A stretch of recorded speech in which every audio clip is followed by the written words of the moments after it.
belajar di sini, setiap proses yang kita alami, kita yakin itu adalah hal-hal yang mendewasakan kita agar kita naik ke level selanjutnya.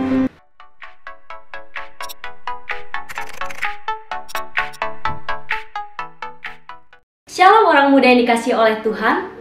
Senang sekali hari ini saya Windani Ginting dapat sharing tentang kebenaran firman Tuhan kepada teman-teman semua, agar hidup kita menjadi hidup orang muda yang lebih berkualitas lagi. Nah, tema firman Tuhan yang saya bawakan pada hari ini adalah nikmati proses tanpa protes. Proses tanpa protes.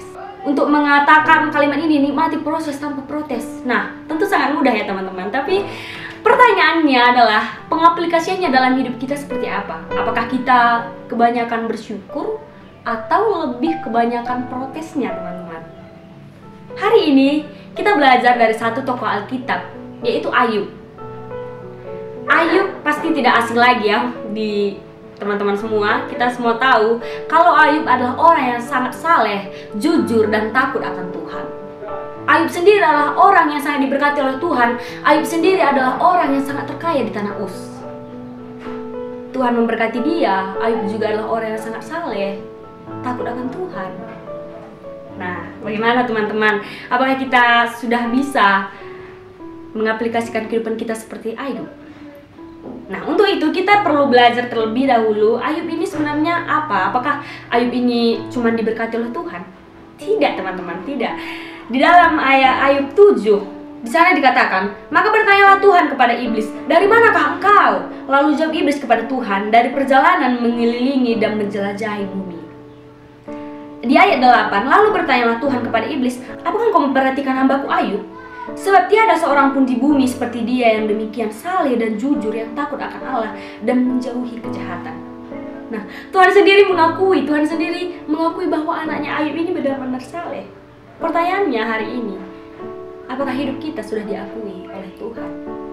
Apakah kita berkata kita sudah jujur, kita takut akan Tuhan, apakah itu sudah diakui oleh Tuhan? Di ayat 10, iblis berkata, bukankah engkau yang membuat pagar sekeliling dia dan rumahnya serta segala yang dimilikinya? Apakah yang dikerjakannya? Telah kau berkati dan apa yang telah dimilikinya makin bertambah di negeri itu. Nah, di sini iblis berpendapat bahwa Ayub ini adalah orang yang saleh, jujur, dan takut akan Tuhan karena Tuhan memberkati dia.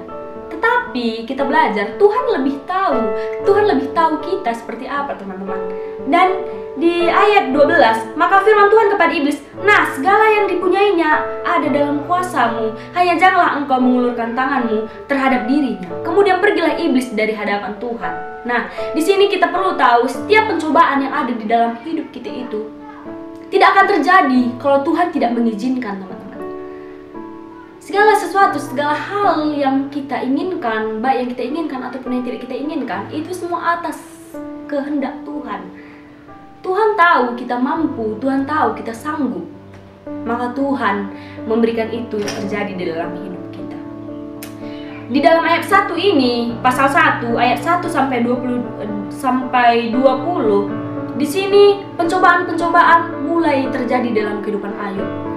Semua harta benda yang dia miliki, harta kekayaannya tiba-tiba hilang. Tiba-tiba hilang sekejap.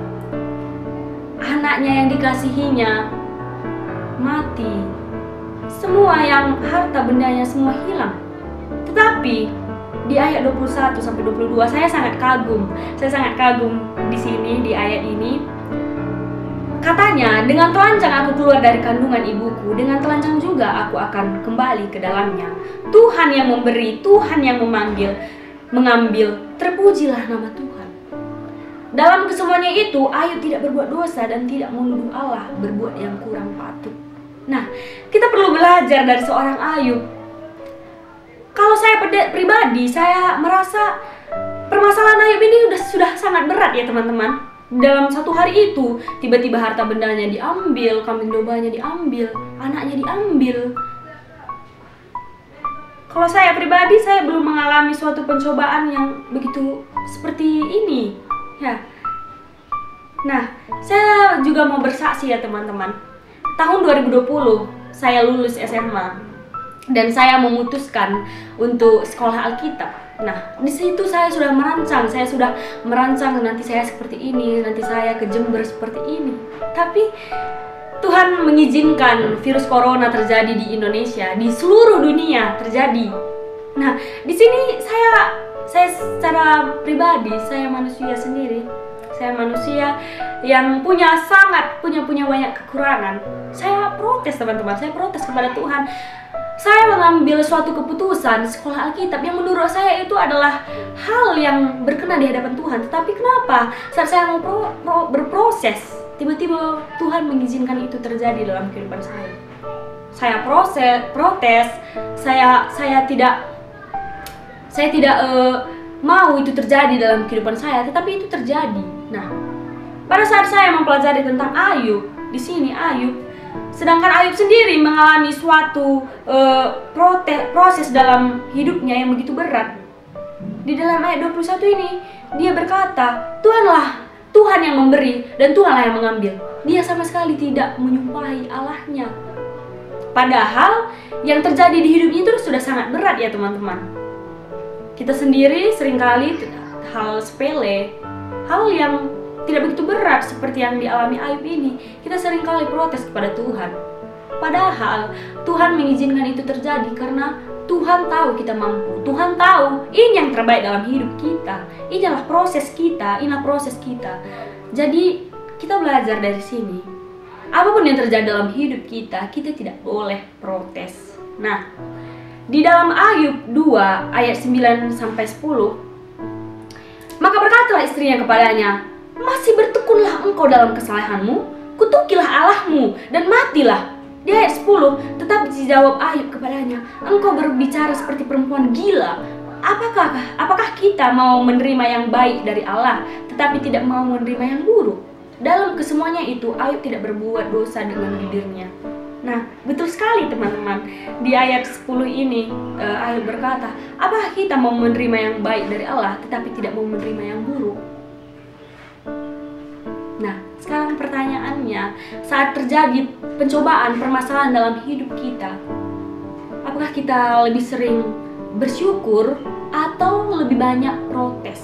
Nah, padahal kita tahu Tuhan sudah memberikan yang terbaik dalam kehidupan kita, tetapi saat ada pencobaan yang datang, kita merasa itulah pencobaan yang sangat berat. Padahal Tuhan tahu kita mampu, dan Tuhan tahu kita sanggup. Dari kisah Ayub sendiri, kita tahu setiap permasalahan yang ada di dalam hidupnya, Ayub tidak pernah menyumpahi Allahnya. Dia tetap bersyukur dan dia percaya bahwa Tuhan pasti akan memberkati Ayub lebih baik lagi. Nah, dan setiap proses itu di dalam setelah proses yang terjadi dalam kehidupan Ayub, di Ayub 42 ayat 7-17 itu, Tuhan memberkati Ayub. Apa yang sudah diambil Tuhan berikan lagi berlipat-lipat. Berlipat-lipat teman-teman. Tuhan memberkatinya berlipat-lipat lagi. Lebih dari kekayaan sebelumnya, lebih dari yang sebelumnya. Nah, kita perlu belajar di sini, setiap proses yang kita alami, kita yakin itu adalah hal-hal yang mendewasakan kita agar kita naik ke level selanjutnya. Untuk itu teman-teman, kita harus menikmati proses kita tanpa protes. Nah, secara manusiawi pasti kita mungkin pasti ada bersungut-sungut, protes. Tetapi biarlah setiap apapun yang terjadi dalam hidup kita yang tidak kita inginkan, biarlah tidak ada hal yang melukai hati Tuhan. Tidak ada sumpah-sumpah yang menyumpahi Tuhan. Karena kita sebagai orang-orang muda yang berkualitas, anak-anak Tuhan yang berkualitas, kita yakin dan percaya Tuhan pasti akan memberkati kita, akan menyertai kita menghadapi setiap proses itu. Nah, untuk hari ini mungkin virus corona masih ada. Mungkin ada hal-hal, ada pencapaian yang gagal karena virus corona ini. Tapi kita percaya teman-teman, kita percaya dan kita berdoa. Pasti semua akan indah pada waktunya. Tuhan pasti akan menyertai aku, kamu, kita semua pasti akan disertai oleh Tuhan. kita percaya, kita harus yakini dan imani bahwa hal yang terjadi saat ini, inilah proses kita untuk naik ke level selanjutnya. Nah, demikian teman-teman kebenaran firman Tuhan yang bisa saya sharingkan. Semoga kita menjadi orang muda yang lebih berkualitas lagi, dan kita sama-sama memperubahi kehidupan kita untuk menjadi anak muda yang lebih berkualitas lagi. Tuhan Yesus memberkati kita semua. Shalom.